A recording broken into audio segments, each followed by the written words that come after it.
Most people don't know about Ethiopia. Most know only of famine and poverty. The following presentation will show you what you won't find anywhere else. A thorough look at real problems affecting people in Ethiopia. These stories acknowledge the humanity we all share. And these struggles are everywhere. They impact all who live on this planet. Learning about these Ethiopian people, their struggles and their dreams may teach you something about your lives here, your own struggles and dreams. Many of these stories are disturbing, but behind them all, we found hope, and we hope you do too.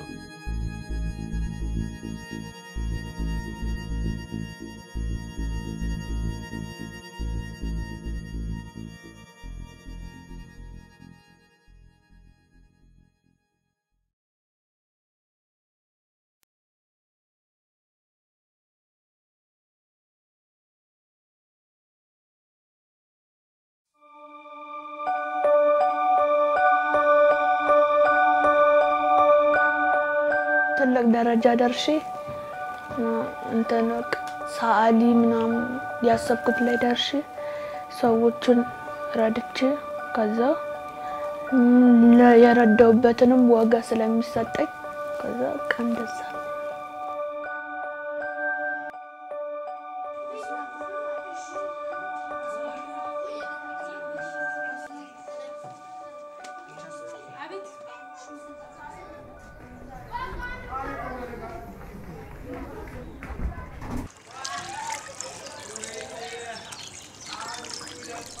Hope, Ethiopia, is the last orphanage in Addis Ababa, solely for HIV-positive children. The walls of the compound are both a safe haven from discrimination and a barrier from living normal lives as members of the community.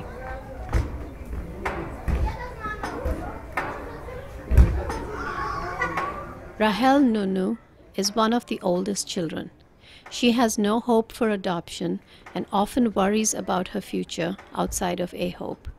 But she also believes she can live independently.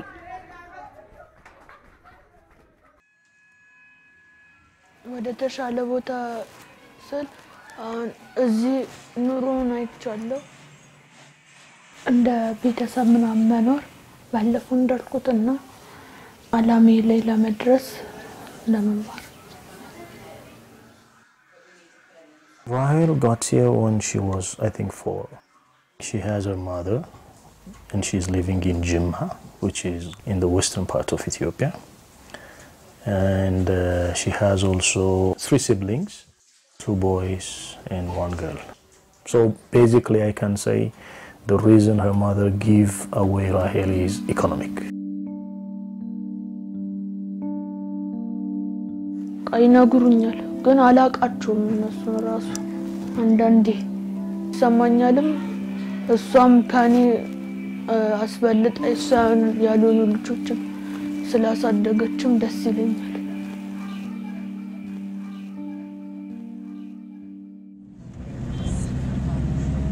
አሁን ያስገቡን እንትን አይን አልነገሯቸው የልብ ጓደኛችን ጋሉ በስተቀር አንነግራቸውም ለልጆቹ አውቁ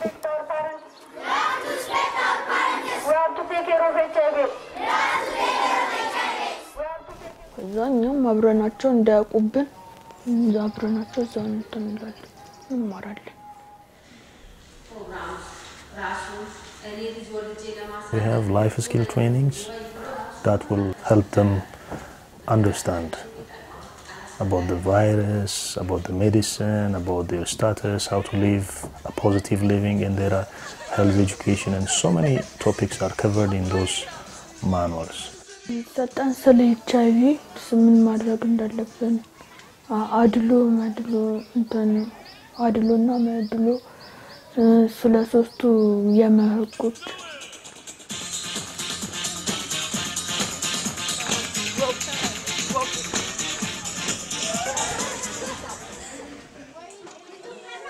Until 2005, there was no medication. AHOPE's main objective revolved around survival and providing the children a comfortable place to live until they die. Now, with daily adherence, the antiretroviral medication allows the children to live healthy lives. But the medication also causes side effects such as nausea, drowsiness, headaches, and skin rashes. ቫይረሱና መድኃኒቱ በሚጋጩበት ሰዓት የመድኃኒቱ መጠን ሲያንስ በሚደበደብበት ሰዓት ያስከትለው ብለኛለች። When she was sick, it's totally just changed her everything, you know. She says that she's feeling death. She's facing death. በቃ የዛኔ ልክ ሲወጣብኝ በቃ ፈራለሁ እንዲህ ሰው ሳይ ምናምን ያስጨንቀኛል እንደገና ያሳክከኛል ምናምን እና ያስጨንቃል።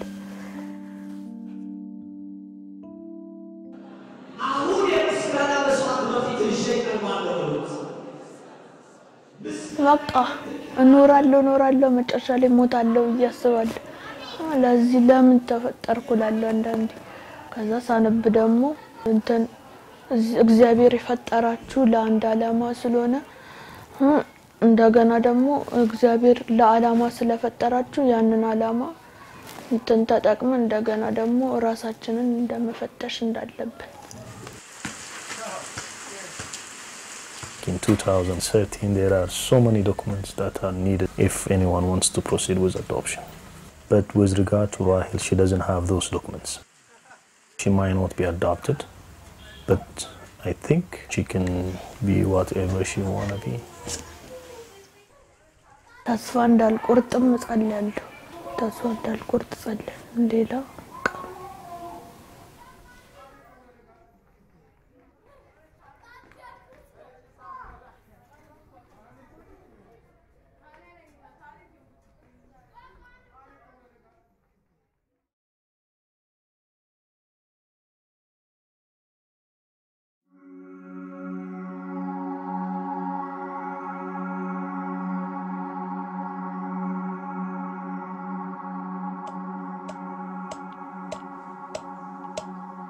If you smell a coffee roast, as you have seen, coffee roasted in every family in Ethiopia.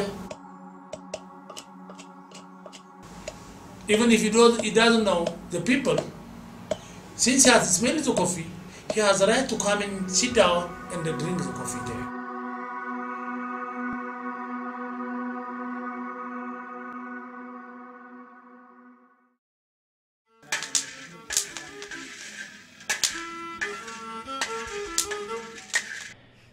Ethiopia is known as the birthplace of coffee.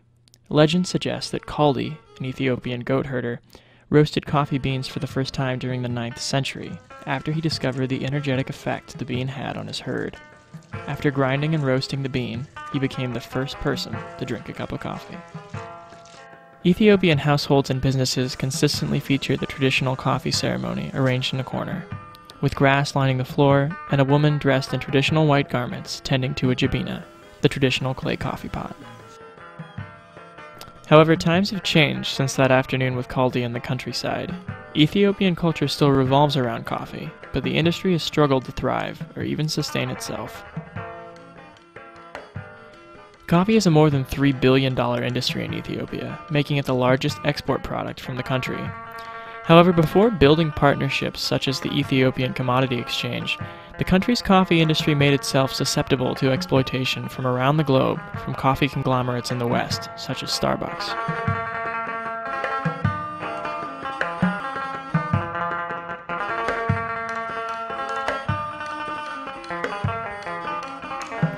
Tedessa Meskala became the face of Ethiopian coffee farmers when he helped found the Oromia Coffee Farmers Cooperative Union in 1999. The co-op's goal is to cut out the middleman between coffee farmers and exporters. A pound of coffee can make 50 cups. A cup of coffee can be sold for 2 birr or 3 birr in Ethiopia. While for a pound of coffee we are getting maybe now about 40 birr. We eliminated this chain and they try to sell their coffee and they bring back 70% of the profit back to the farmer's pocket. And since the establishment, our coffee is exported directly to the coffee buyers all over the world, of which 70% of our export to the United States. In a little more than a decade, it has been able to bypass the middlemen to sell directly to buyers from all over the world. The cooperative also undergoes what is known as a cupping process, which determines the quality of the coffee through its body, acidity, and flavor. We are the first in producing coffee in Africa, and the fifth in the world, you know. So coffee, people are engaged in coffee in the countries.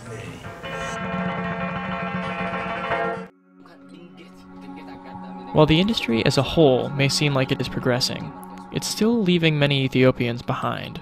Wabella Mern, a coffee shop owner, is one of them.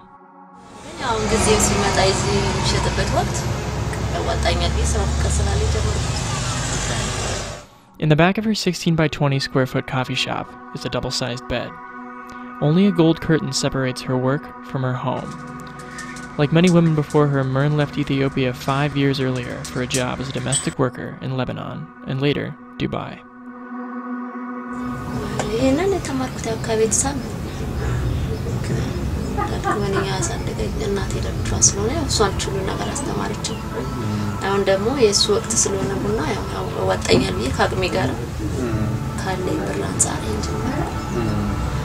Mern represents the old Ethiopia, the way industry worked prior to cooperatives. She can't make enough money on a cup of coffee to pay off her loan and her rent, but coffee is in her culture and in her blood.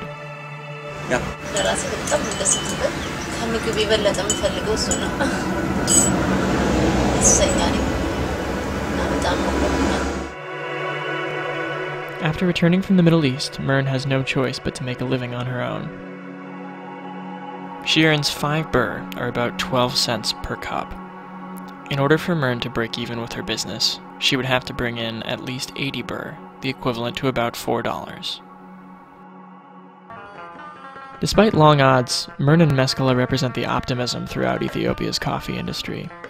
Mern doesn't know how her business will survive, but she has faith that something better is to come.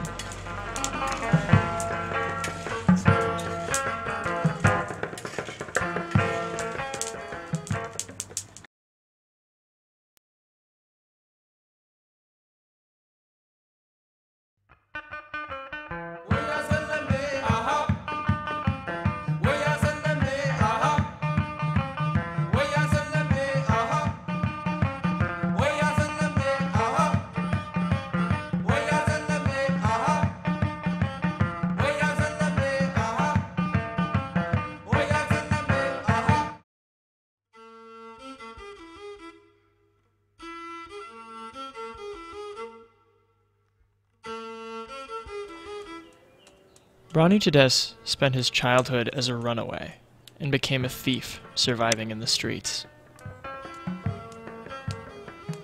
Brani's confidence was minimal because of his dwarfism and his rough childhood. ከአባቴ ጋር ኖር ነበረ ከዛ ከአባቴ ጋር በጣም ስለማልግባባ ከዛ ይመታኝ ነበር በጣም Brani ran away from home when he was 8 or 9 and spent time living in the streets of Addis Ababa, Ethiopia. After a year on the streets, Brani asked a warden at a juvenile detention center to take him in. He stayed there, by choice, essentially in jail, for 3 years. He left to join an Italian non-profit organization, where he failed out of school. Then, he found the circus. The Ekes circus, located in the historic Piazza neighborhood of Addis Ababa, is funded by international organizations. The project started in 2004 and aims to share and spread the healing qualities of circus arts. Members try to instill confidence in at-risk children, such as Brani. Ekes means blossoming in Amharic, Ethiopia's official language. You know, to see beautiful things, because we always want to see beautiful things. And when the flower is not ready, it's beautiful, but it's not really. But when the flower is open, you know, you can see how it's beautiful. The Ekes members train children in the community every weeknight in the compound.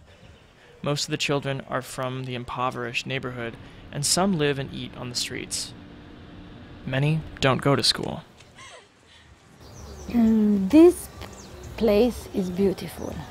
It's green, there are flowers, there are trees, there are colors, and the kids who are coming here are having these 2 hours of freedom inside of a beautiful place.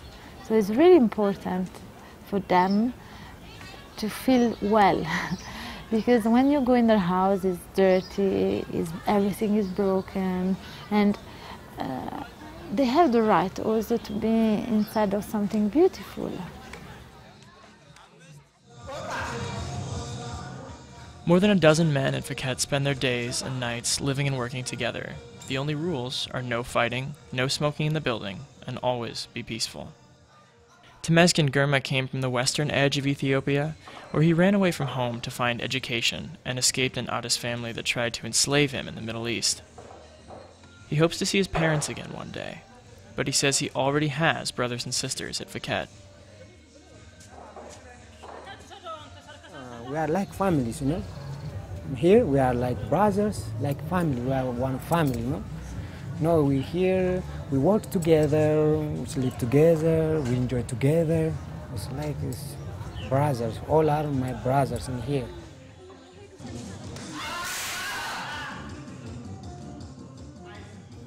The members of the circus call their bond a brotherhood.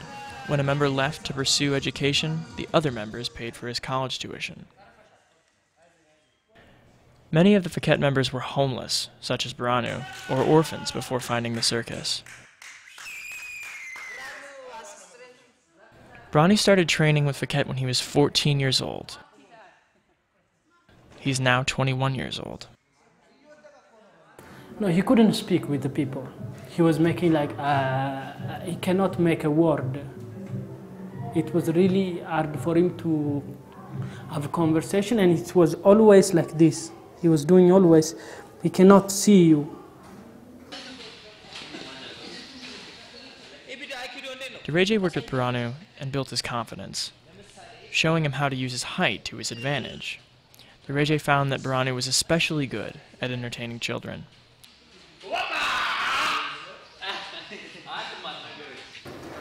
I mean, he has a really special smile. I mean, his facial expression is amazing. So this is really special.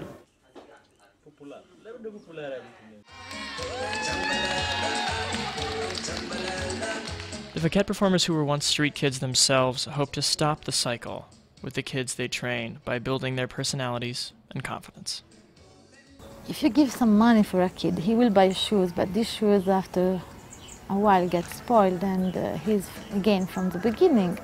When you learn to be beautiful and to be funny, it's something that you will never lose.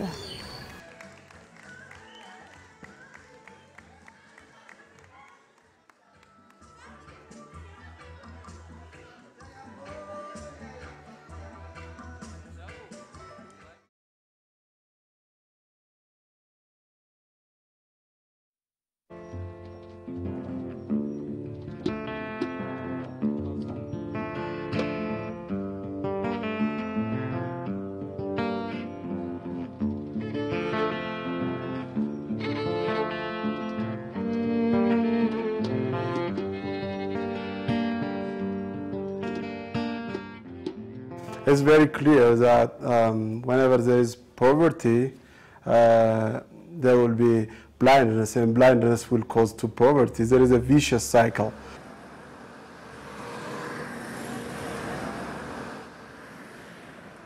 ተጽዕኖ ጥሩ አይደለም። በቃ አካባቢው ጥሩ አይደለም። መገለል አለ እና አጠቃላይ ተጥሩ አይደለም። በቃ ያገሉሃል። መገለል አለ። እንደ ድሮ ጓደኛ ጋር አብሮ ሀት ጫወተም ምን አትልም። ያው እኔ አንድ ኮንኳላ እንደው በዛ ጋር ብዙም አልመለስም። በቃ እንደ እንግድነት ምናምን እንጂ አልሄድም።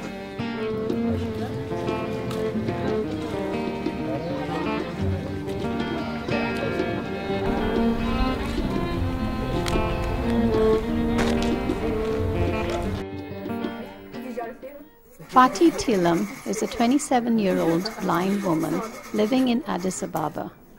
She lives with her roommate, Fikr, who is also blind, and Fikr's 2 children.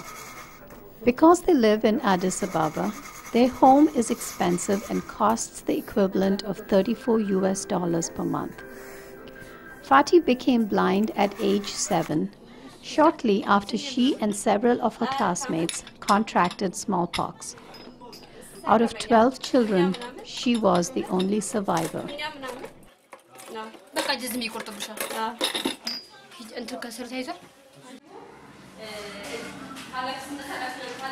Fatih works at Addis Ray Primary School, where she teaches Amharic and civics to sighted students.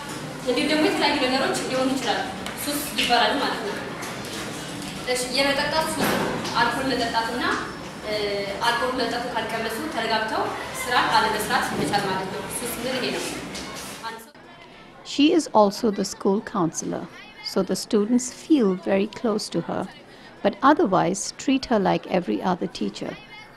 Fatih says this is unlike her own experiences in school. Fatih likes to spend her free time at the Blind Association, a compound where blind people gather to make friends. The real appeal of the Blind Association is for the people to have a place where no one will judge them. With about $42 coming in per month from her job as a teacher, Fatih usually doesn't have any money to spare. On special occasions, however, she likes to get her hair done.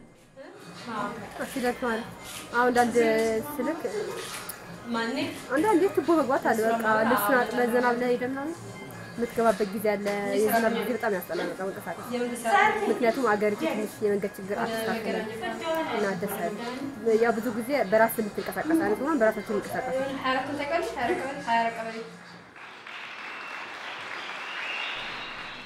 One of Fatih's great loves is singing. Fatih was selected last year in the first rounds to participate in Ethiopian Idol.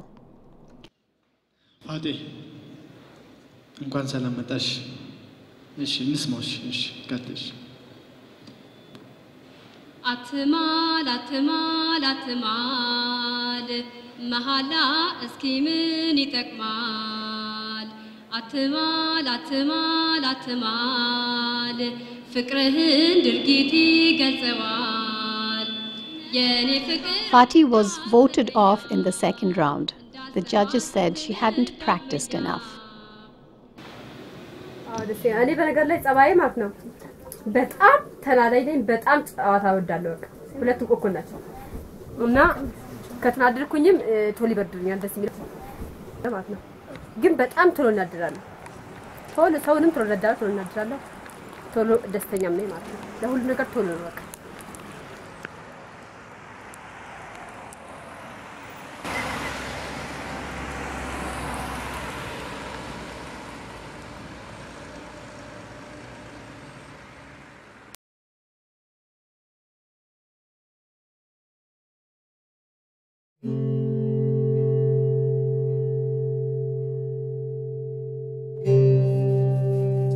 He's lost, you know, he doesn't see, he's not aware of his surroundings.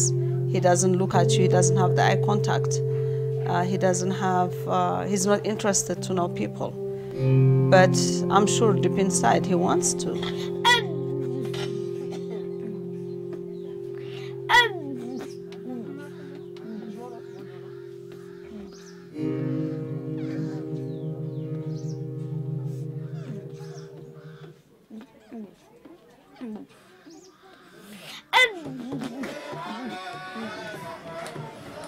Mulana was left by a family member at the Macedonia home for the elderly and mentally disabled in Addis Ababa 18 months ago, without any documentation. Without supporting documentation, his caretakers are left to guess his age. They believe him to be 10 years old. While never diagnosed, Mulana appears to suffer from a severe form of autism. Mulana is one of 170 residents at Macedonia that also suffer from mental and physical disabilities, including Down syndrome, schizophrenia, and catatonia.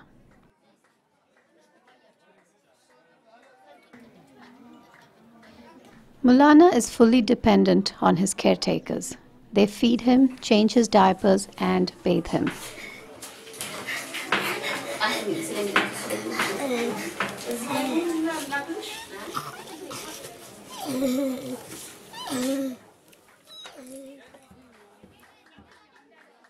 Although most of Mulana's days are spent at Macedonia, on occasion his caretakers take him to a nearby park.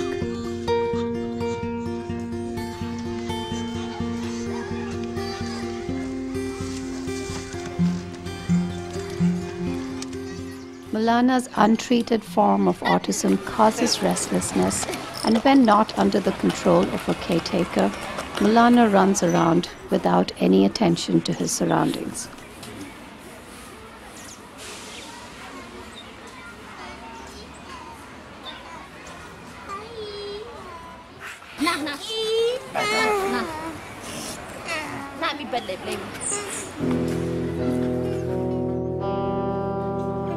Due to his condition and a lack of resources for a full-time caretaker, the volunteers at Macedonia frequently restrain Mulana with a soft cloth leash, sometimes leaving him tied up for several hours. Mulana also has dramatic mood swings, going from seemingly happy to crying without any apparent provocation.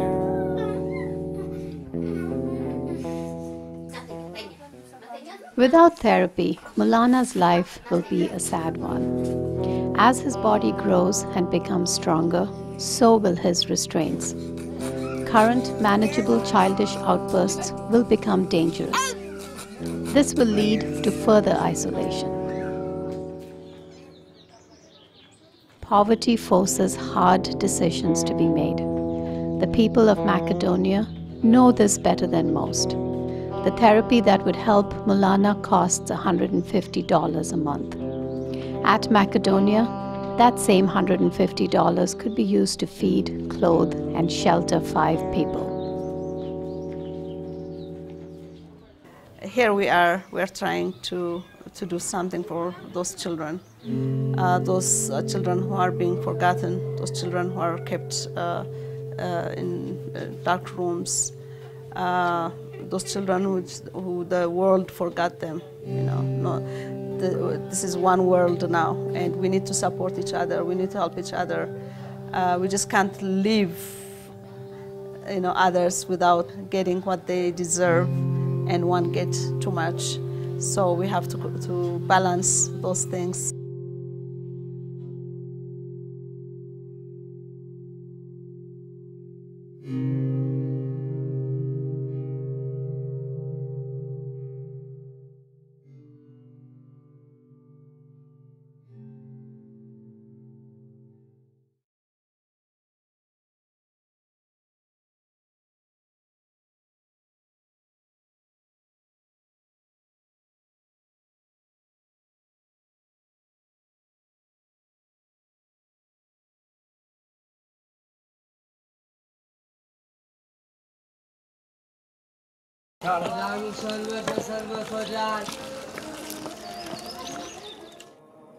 አንድ ሰው እምነት መኖር አለበት።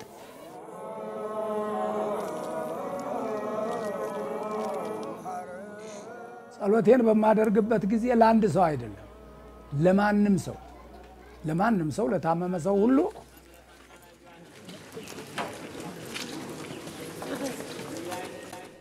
Tekle Gabriel believes in God and believes in the power of traditional, non-Western medicine. He believes he can cure even the most serious diseases. And Tekle's patients believe in him.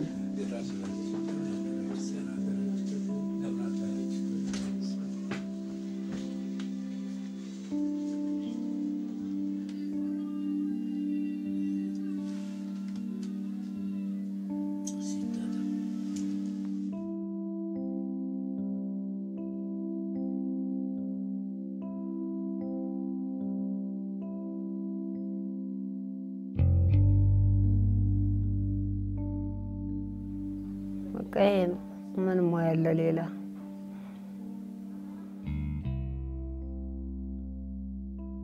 4 years ago, Abebe Me'eza, a 60-year-old housewife, mother and grandmother, was diagnosed with breast cancer at a modern hospital.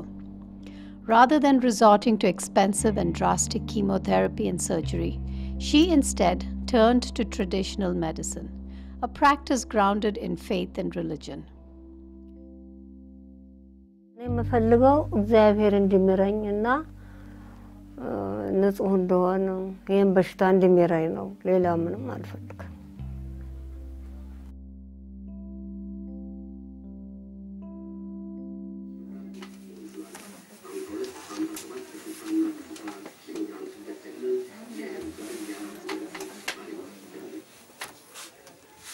For example, people in our country, they go to the traditional medicine,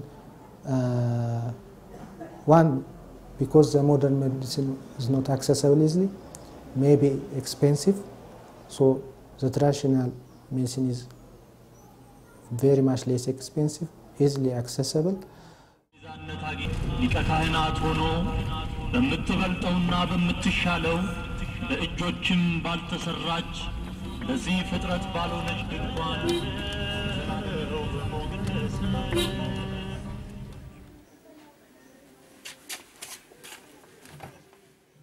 ስትመጣ ደግሞ በጣም ተበላሽቶ ነበር እጅግ በጣም ተበላሽቶ ነበር ሽታ ነበረው When she was diagnosed, the doctor told her to surgically remove her breast. However, after seeing friends die from post-surgery infections, Abebe refused. Now she visits Tekle every couple of days to reapply topical medicine and change dressings, hoping a cure is in sight. Tekle's work does not stop when he goes home. With help from family and employees, he grows plants to produce medicines, ointments, and salves. Like everything else in Tekle's life, this process is also a religious one. እነዚህን መድኃኒቶችን ደግሞ ጸሎት አደርግባቸዋለሁ እግዚአብሔርን እለምናለሁ የተማርኩትን ጸሎት በእነዚህ ላይ ደግማለሁ ጸሎት አደርጋለሁ አምላክ ሆይ ባርክልኝ ብዬ እነዚህን መድኃኒቶች ሁሉ በሚደረጉበት በሚሰሩበት ጊዜ ሁሉ ከእምነት ጋር እጽዋቶቹ ከዱር ሲቆረጡ ገና ጸሎት አለ እኔ ግን በጣም ደስ የሚለኝ ታመው ተጨንቀው መጥተው እዚህ በኔ ሕክምና ተደርጎላቸው ድነው ሲሄዱ ከምንም በላይ አምላኬን እያለቀስኩ ማመሰግነው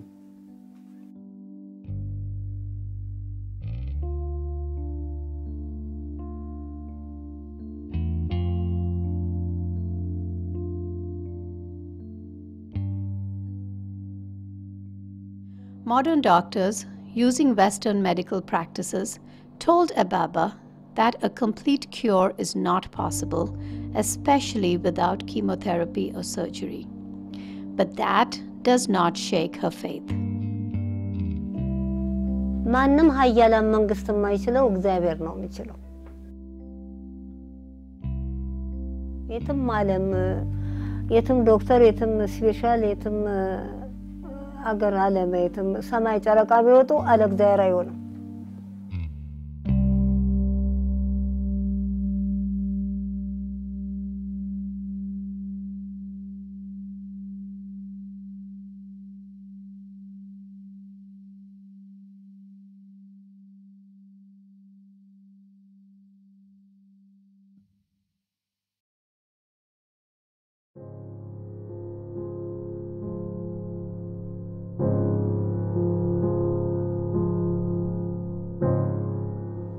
Temesgen Sabre ran away from his village when he was 10 to escape his abusive father. When he was younger, his father beat him, and the tip of his whip hit Temesgen in his right eye, leaving him blind. He traveled 3 hours by bus to Addis Ababa, Ethiopia's capital, where he begs and lives on the streets. For 3 years, he survived on any food he can find. He searches for shelter at night. But during the day, He and about 40 other homeless kids eat, attend classes, receive health care, and play soccer at a non-profit organization called Sport the Bridge.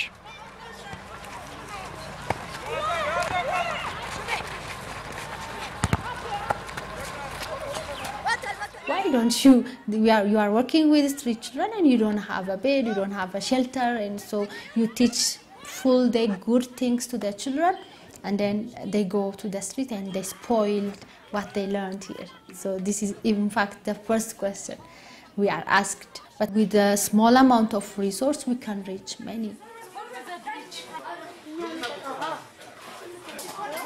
Street children are not very serious with their own body also and health, so we have to follow and give medicines properly.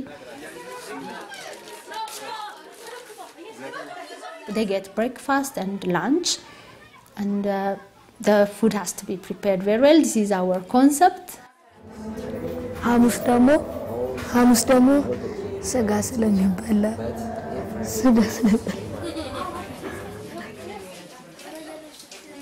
We give mathematics, Amharic, our own local language, how to read and how to write, and of course English. Sunday, Tuesday, Saturday, Thursday. Temesgen has been attending the organization's day camp for about a month, but still longs to leave the streets and return to his family. አሁን በሚሰራበት እንትን ጠጅ ቤት አሁን ለምሳሌ አንድ ቀን ዘሎ አንድ ቀን የሚሰጠው ብር አለ። ራሱም ስለሚጠምቅ ራሱም ሄዶ ስኳር ስለሚያመጣ ራሱም ሄዶ ጌሾ የተለያዩ ነገር ስለሚገዛ ራሱም ስለሚቀዳ We work between 7 years up to 14-year-old, and they are still kids. The street, I assume it's very difficult for them. በቃ እንትን አይል ከጣጣም በቃ ሰው ላይ ስተኛ መጥፎናት ያልኩበት ምክንያት አሁን ፒያሳ ላይ ስተኛ ሳክሮ ይመጡና ድንጋይ የሚጭኑብናሉ። Most of them spend a night by running away from the police, hiding themselves, looking for where to hide like this. But we hear some street children pass away because of the rain and because of the cold. They are so lovely than even home children, because many people who don't have any interaction, any exposure with street children think they are so bad, they are bad people, bad children, And when you start working with them, they are not at all. This really makes me to work with them, stay with them longer, and to love them even.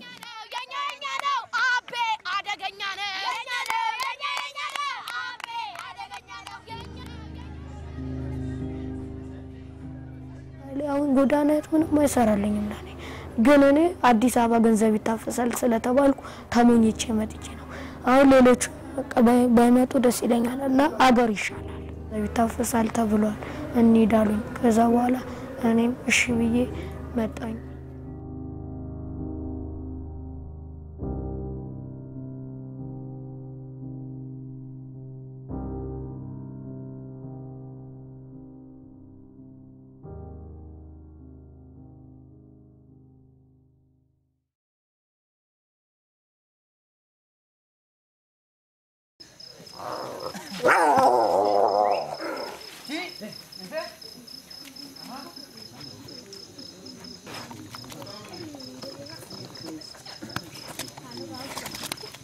amma kuma banga yejeyo ko uya ko wala de ko sini ibse jirana sakka yoda bangi rakko giddodu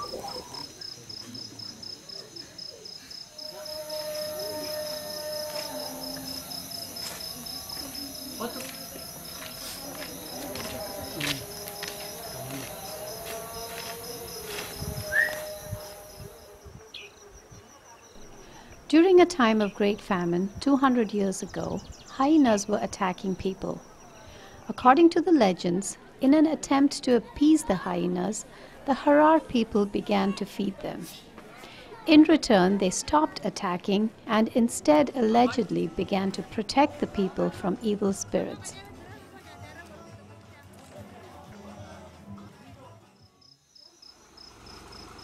Today, hyenas roam the town throughout the night looking for scraps of meat that locals throw out. Their other main source of food is the landfill just outside of town. These alternate food sources are part of the reason why hyenas don't attack humans in Harar.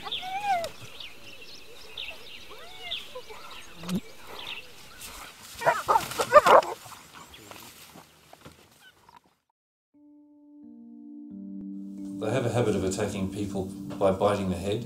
Unfortunately, when they're attacking children, they're biting their faces first, and so there's a lot of kids are disfigured. One doctor I spoke to, he said in 14 months that he'd been there, he treated 30 cases of hyena attacks.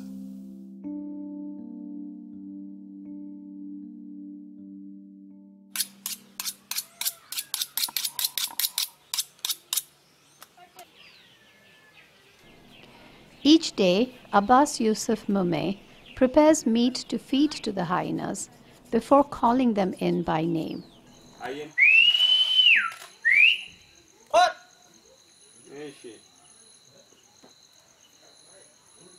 Chaltu, chala, ibsa, ibsitu, qot.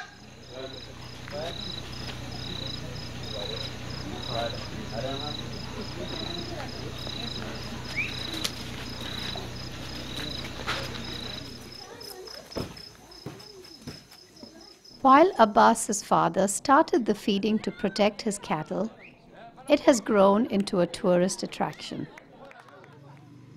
Ethiopian tourists are the most entertaining when it comes to hyenas because they seem to be far more afraid of them than the Ferengis. I've seen grown men just falling over themselves in uncontrollable panic when they're faced with a hyena. Well, I mean, there are some Ethiopian women who are brave and they want to touch them, and some kids really want to touch them. But you do see a lot of fear. People, when they're actually face to face with the hyenas, they start to become scared. To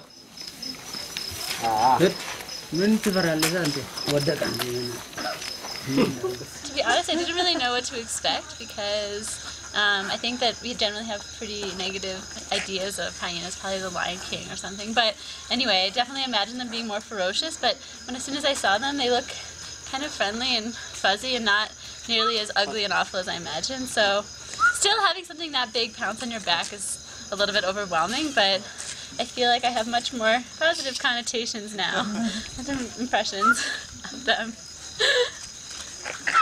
No problem, no problem.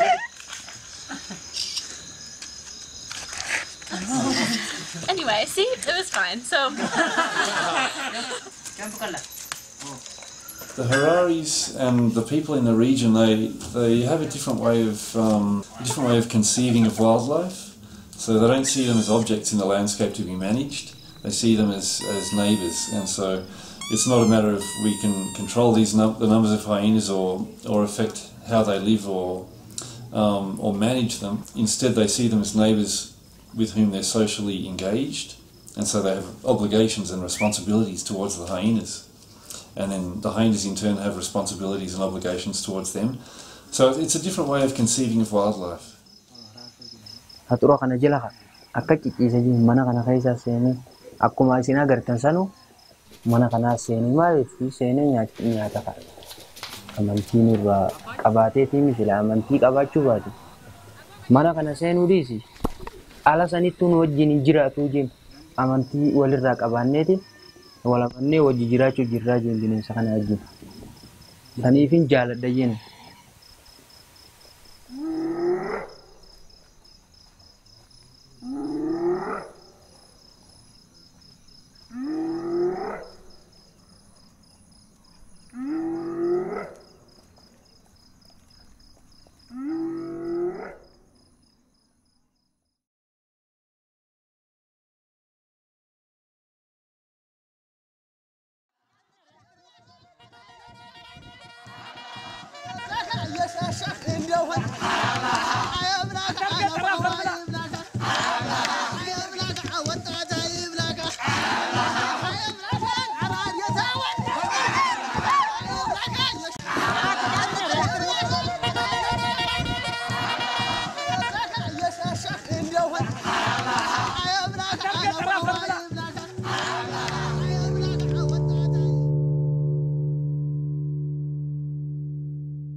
Yemekir is 9 years old. Tijiste is 12 years old. It's their wedding day. Today, Yemekir will marry a 15-year-old boy, and Tijiste will marry that boy's 21-year-old brother. In the Amhara region of northern Ethiopia, weddings are a 10-day community celebration, but for the brides, celebrating isn't allowed in the culture.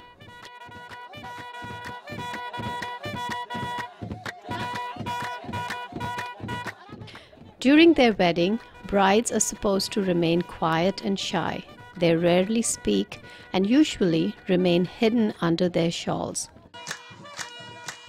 In this part of Ethiopia, marriage is as much a business transaction between the parents as it is a cultural or family event.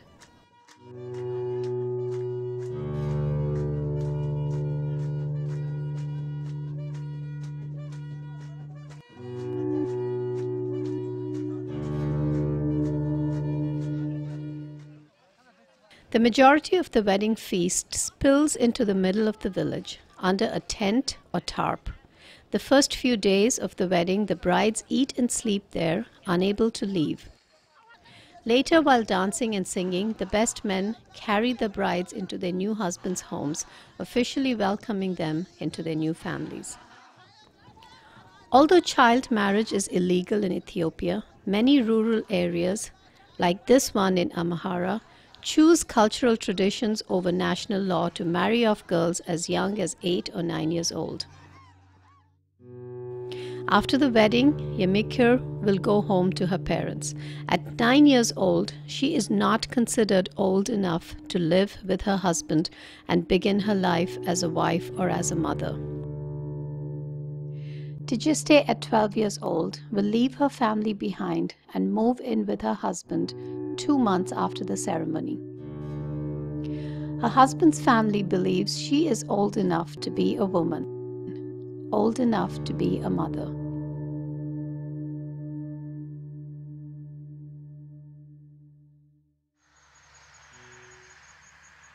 Melishu Amare is 14 years old. She lives in Amhara and she has been married twice.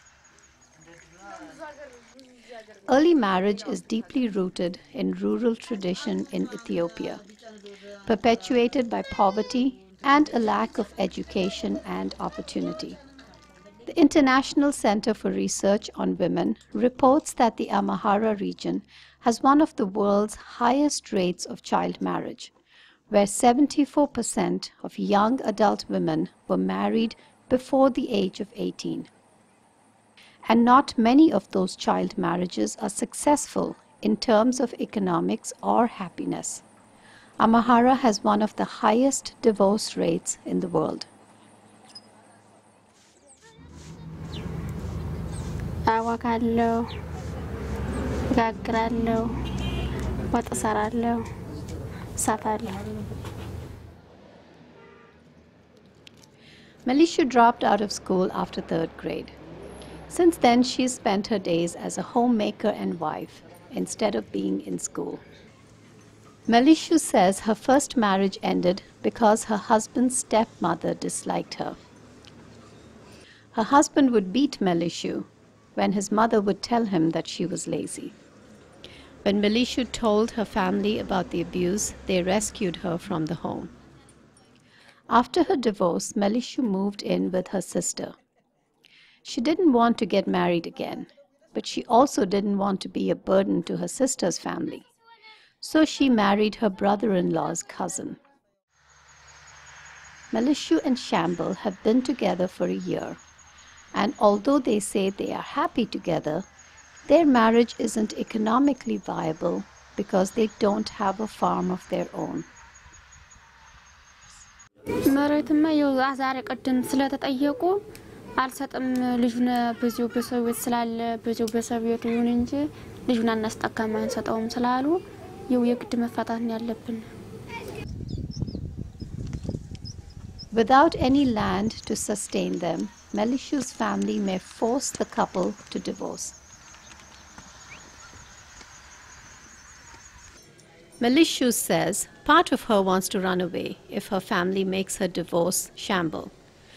Running away is common for young brides, who then find themselves broke and alone. Many of them become prostitutes in the big cities. Melishu doesn't want that life for herself, but she also doesn't know what will happen if her family takes her away.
Sisai could easily have such a severe spine in a few years that he wouldn't be able to breathe well and he would die.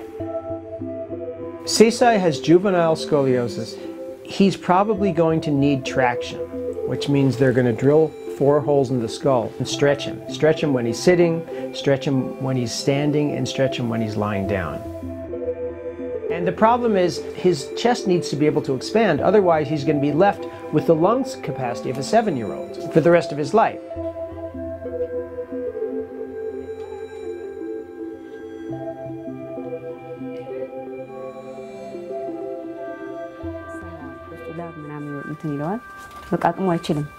ትንሽ ራሱ ሲራመድ ያመኛል ይላል ያመኛል ራሱ ይፈራል ራሱን በራሱ ነፍስ ስለዘራ ይፈራዋል እና እኔ ስድን ነው እንደፈለገኝ ስፖርት መስራት የምችለው እና አኪም ቤት ሰጅ መዳን አለብኝ እንደ ጓደኞቼ ልሩጥ ሲሮጡ ወደ ኋላ ይቀራል ያ ይሰማዋል Sisai doesn't leave his street often. When he does, it's usually to go to school, where he's third in his class. But other kids have started to figure out that Sisai's back is different from theirs. سأنا أنت كناسو كفلة في مقاماتو أنت الناسو رجاجم يسلونه نكتب أنت آمن يمكن بتعرفوا على الطفل. At home, Sisai's single mother cares for him, taking whatever domestic work she can to feed the family. But there is no spendable income beyond basic necessities. ሲገኝ ያተገኘበት ቦታ ነው መስራት ነው ስራ አልመርጥ ስራውን ባገኘበት ቦታ ነው መስራት እና ስለዚህ ከእግዚአብሔር ጋር እኔ በዚሁ ነው ማስተዳደራቸው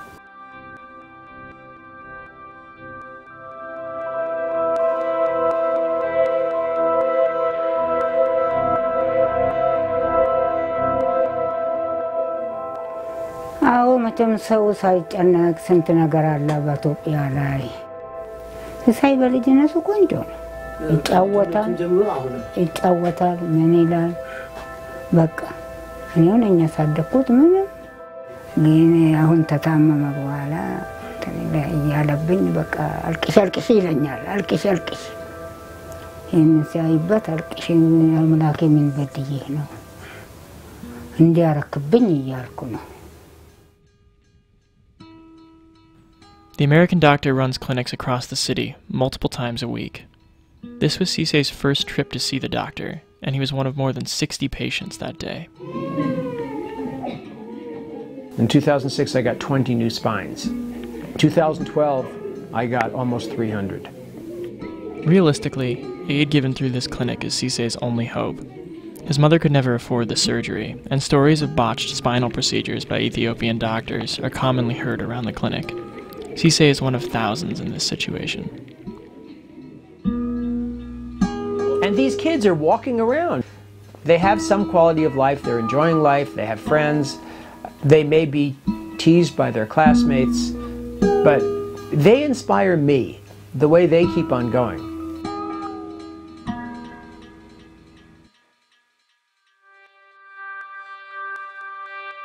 አልናደርም እንትን እንዲድንልኝ ነው እንጂ ፈልገው እነዚህ ያበጣን ነገር አልናደርም።